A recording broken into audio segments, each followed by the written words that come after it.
It's your bid at 1,000,004. 313, you call it.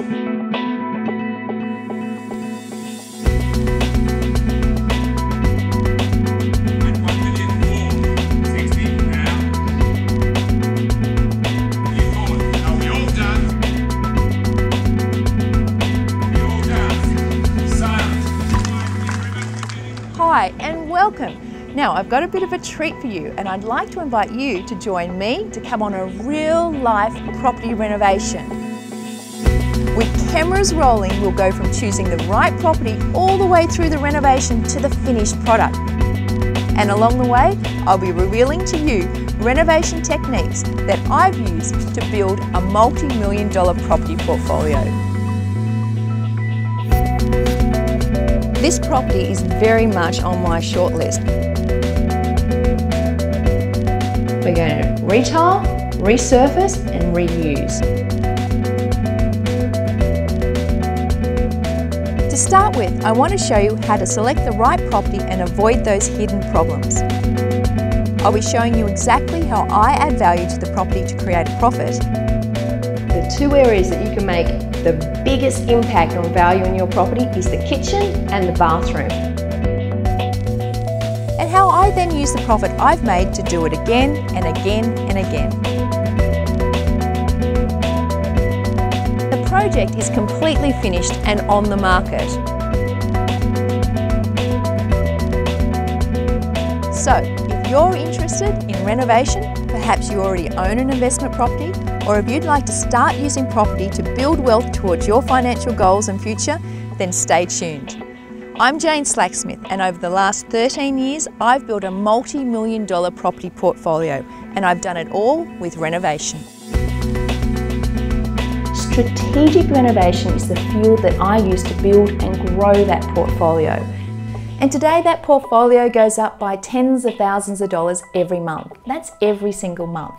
Now, I'm not telling you that just to impress you, though it impresses me. But the reason that I'm telling you this is that I'm trying to get through to you that this is achievable. It's not rocket science, it's a process.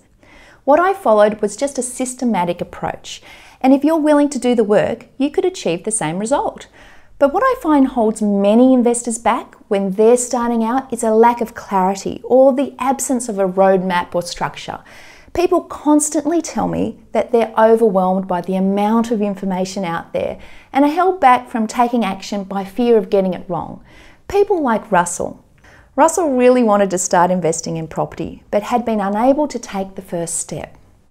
We've talked about investing for 25 years and we do all the right things. We look, never commit, because once we get to that point, it's oh, what if something happens? What if you lose your job? What if you run out of money? Something goes wrong, and you end up with nothing, which is not the case. But we had every reason not to, so we were just handbraked and too scared to do it. So my goal in this video series is to put forward an alternative approach, to outline a step-by-step, no-nonsense path that you can follow. Because I promise you, it's not about fancy strategies or electronic widgets, software or some secret algorithm. Instead, it's about following some fundamental principles which change very little over time and aren't actually that complicated. They are learnable skills. And it was using these principles that gave Russell the confidence to take on his first project. Just recently bought our first investment property with a cosmetic renovation. So it's now 3 months since we've owned it. We spent $8,300 in 16 days to make $70,000, which is about $8 profit for every dollar we spent. I don't know what I was scared of before, and now we're ready to go again. Over the past 7 years, I've helped hundreds of people all around Australia by teaching them my systematic approach. And in this video series, I'm going to be sharing it with you, revealing what's possible using renovation as an active property investment strategy in today's market. Probably changed my life, I would say. It has changed my life. Huge. From not moving on to progressing to where we are and just absolutely bursting to go number 2 and 3, it's just, if anyone was on that fence, I'd push them over. Your life will change. Now, do you see why I do what I do? Just listening to that makes me really emotional.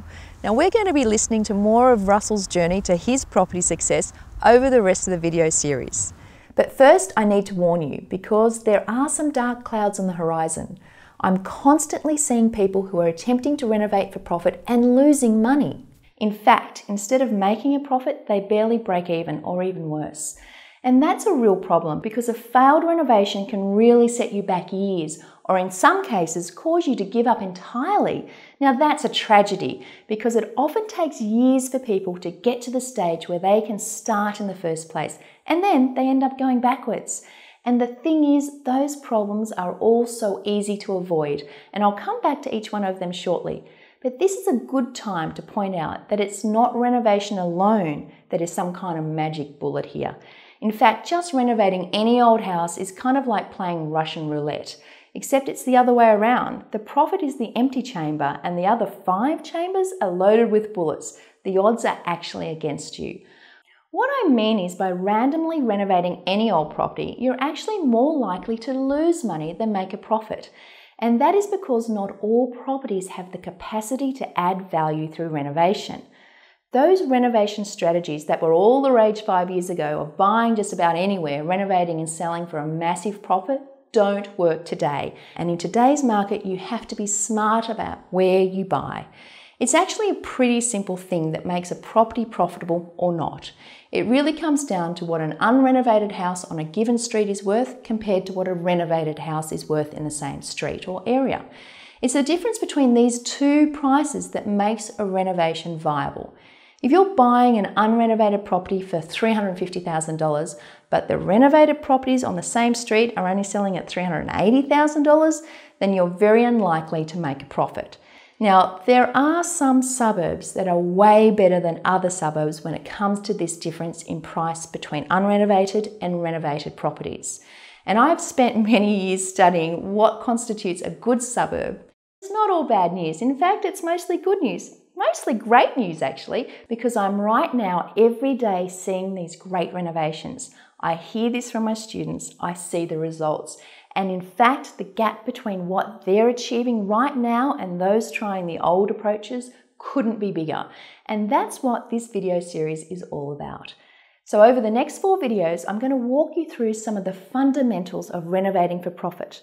I'm going to be showing you a real-life renovation case study. I'll point out some of the pitfalls and how you can avoid them. It's actually not that hard to avoid these things when you know what to look for.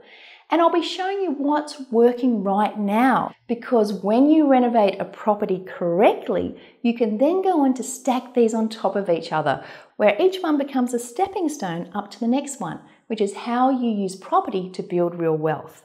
Because even if you like your job, I'm sure your goal is to achieve financial independence, because what that affords you is really the freedom to choose how you spend your time. For me, that freedom has meant that I can now do what I love, which is helping other people. I get tremendous satisfaction from passing on my knowledge and watching the effect that it has on people's lives. For my husband, it's meant retiring at 40 and pursuing his calling in life as an artist. So now every morning he trundles up the stairs to go to his home studio, and that's the freedom of choice that financial independence has afforded him. So this is not pie in the sky or pipe dreams that I'm talking about here. I'm not saying it's easy. It obviously takes a commitment of time and energy to learn and to carry out. It certainly requires effort and will probably involve sacrifices, at least short-term ones. But what worthwhile pursuit doesn't? Okay, so if you're watching this video, the chances are before too long, you're going to be buying another property and take on a renovation, hopefully sooner rather than later, right? Or if you're just starting out, you might be looking to buy your first investment property and you're wanting to get it right the first time. Or maybe it's your own home, because you can apply all of these renovation techniques that I'm going to show you to your home as well. So obviously, taking on a project is a big financial commitment. This is a lot of money we're talking about here. Sometimes I think that because house prices have risen so much in the last 10 years, we've become kind of desensitized to just how much money we're putting on the line when we purchase a property. It's a lot of money, and for many people, it's their entire savings. So that is a very good reason to give this your full attention. The big question is, are you going to systematically choose the right location and the right property and carry out a well thought out strategic renovation? Or are you going to do what I call a hope renovation? You know, a hope renovator might say something to you like, I've bought this property, I'm going to do this awesome renovation, we're going to do this and that and this, and hopefully we make a profit. Well, this is a little like playing pin the tail on the donkey. They're just blindly working hard, spending money and hoping that their renovation will return them a profit. So in any kind of property investment, but particularly renovation, hope is a dangerous word. You never want to hope that your investment is okay. You want to be absolutely sure that the numbers work way before you even start. And if the numbers don't work on that property, you walk away. Move on, look for the next property when the numbers do work. So let's now go take a look at a real property together so I can explain what you need to be looking for. You will see below that I've included my property inspection checklist to download. Now print it out and let's get going.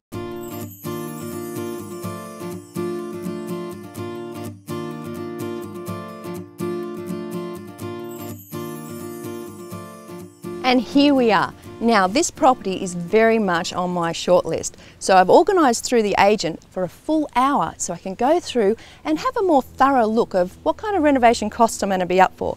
Now I'm armed with my checklist. I've got the iPad version as well. So why don't we go and have a look?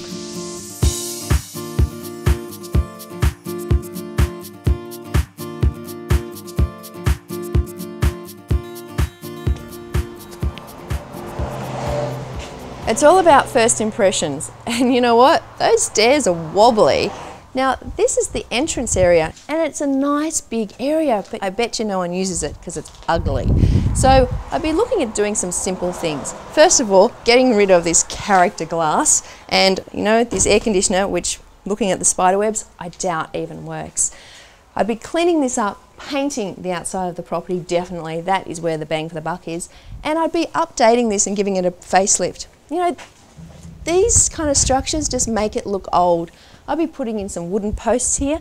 I don't mind the rails. I'm trying to do things economically and we don't need to go to the extra expense there. This is really handy having a cover over here, especially in the hot weather. And I think that once we scrape back the paint, give it a nice coat, it's all about first impressions, and this is our chance to make this entrance area really look great. This is where we get to add the value.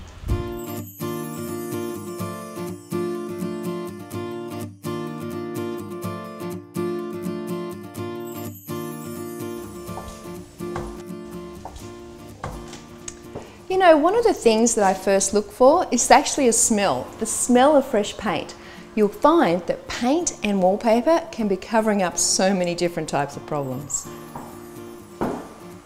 First, I'm checking the walls and ceiling for warping and cracks. I'm also checking that the doors and windows are square, as this is another sign that there has been some movement in the structure of the building.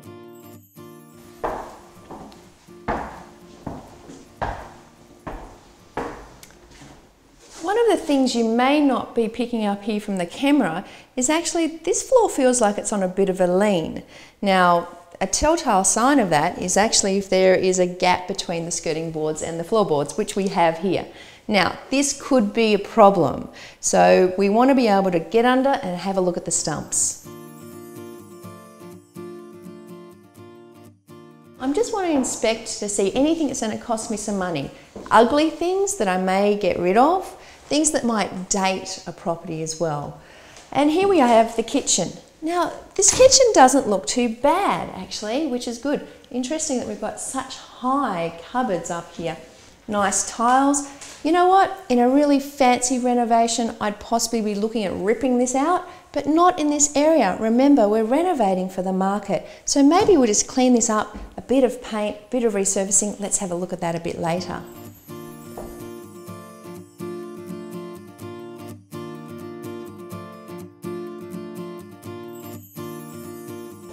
I'm also looking for any signs of damp, including rotting carpet, mould on the walls or ceiling, and musty odours. Left alone long enough, water and dampness can cause real damage to a building's structural integrity, and it's also one of the reasons that a house sinks and requires restumping.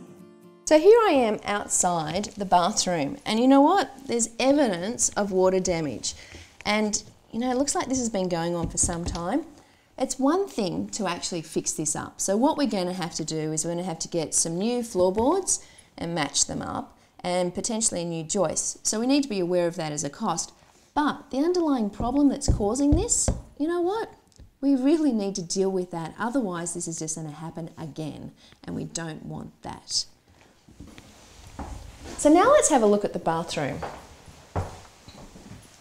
Actually, this is quite a large bathroom, but there's not a lot that we need to do in it. We've got some tiles here, a bit of a mix match. You know, we could rip off all the tiles and go to great expense, or we could paint them. Now, once again, we're renovating for the target market. So you just need to be aware of what standard the property has to be that you're renovating up to. And the best way of doing that is checking out the other open houses around the area. So we've got a yellow bath. Probably could do with a little bit of a retouch, and that could take a couple $100, and we can have that looking fantastic. Now, there's nothing wrong here with the vanity. It actually looks quite good. I'd reuse that, maybe put on a few new handles or something, but there's not a lot that you'd have to do with that. You know, there's things that date a property, and we're trying to make it look a bit modern. Now, we're not creating a whole modern property, and we don't pretend we are, but we can take away things that can add and date a property, like old towel rails, maybe ugly lamps or fixtures, and we could obviously improve some of the toilet holders. These aren't big jobs. And you know what? Sometimes that's all you need from the bathroom.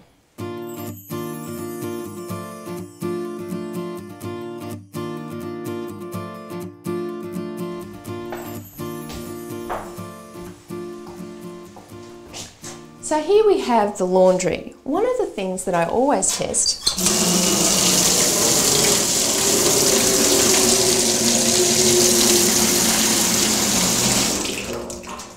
is water pressure and hot water. I'm listening for the knocking, and I'm looking for sluggish flow. That could tell me there could be problems with the drainage. All's good here. So here we are in the lounge room, and check out this wall. You know what? I don't like it. It would have to go. And we'd be putting some gyprock up, bit of plasterboard, and for less than $500, I reckon we could actually modernise this completely, including modernising this arch. Square it off, and we'd have a really nice entrance into our kitchen. Now, once again, when we're looking at modernising things, check out this fireplace.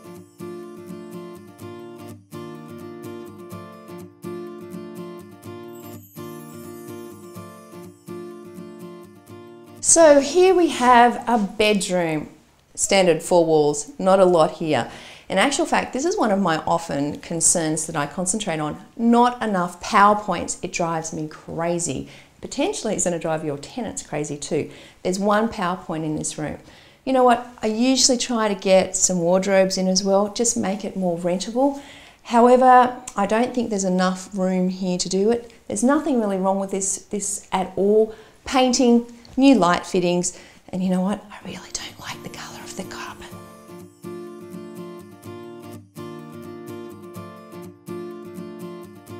So we know renovation is all about perception, no more so than its street appeal. It's important that we actually look at the front of the property and look what we can do to improve it. Now, this is not going to be a cheap option, but you know, I reckon that a bit of render on this property is actually going to make it really lift in value and perception, and it's going to look great from the street. Inspect all outside walls. Are they straight, rotten or cracked? And if it's a brick house, the state of the mortar between the bricks must also be checked. Now this is not glamorous, but it's something that I always do, and often you'll find these locked, so make sure you get a key off the agent. I always inspect underneath the property. Now there's so many things that you can learn about here. Firstly, if you're going to put in some ventilation, some split system air conditioning, you need enough room to be able to get in and put that in. Secondly, you're looking at the stumps. Now, we already had some concerns about the stumps here, so you're getting an impression of that as well. In addition to that, you know, a lot of water issues, drainage issues. I'm looking at anything that's going to create me a problem. Now, the other thing that I often have found when looking underneath buildings is a ton of crap. And in actual fact, in one instance, I know it cost someone a couple of $1,000s just to get all the things out. Now, that might actually be a condition of one of the condition that you put into your offer to have that gone by the time you take over the property. Whatever you do, get in and check out what's happening underneath the property, because it's going to cause you problems, it's going to cost you money if you don't know about it. And ideally, the soil height around the house should not be higher than the soil height underneath the house. So in the next video, I'm going to show you some of my best tricks for adding perceived value to a property so the perceived value is over and above the actual money spent. Yes, we will be returning to the property that we inspected and carrying out a complete cosmetic renovation. And I'm going to be showing you the key areas that add the most value and profit. We'll be resurfacing, repainting, reusing, not to mention transforming the outside of the property and creating fantastic street appeal. So this is really the critical thing to get right, where to spend the money. And this is where so many people come unstuck. They waste money on areas that don't add value. Also, in the next video, we'll be returning to visit Russell as he starts work on his very own strategic renovation project. It may have taken him a while to get going, but now that he has, there's no stopping him. I actually found it relatively, the process quite easy, in actual fact, which was completely different to what I thought. I don't know what I was scared of before, and now we're ready to go again. We're on fire. So keep an eye on your inbox, and if you haven't done so already, leave your details in the box below and I'll email you as soon as the next video is ready. So what I'd love you to do now is hit the like button and scroll down and leave me a question or a comment. That's what I really want you to do. Tell me about your goals. What renovation strategy would you like to use? I'm going to be going through and reading every single comment personally myself, and I'll be responding to as many as I possibly can. So just scroll down right now, go ahead, leave me a comment, and I'll see you in the next video. Bye for now.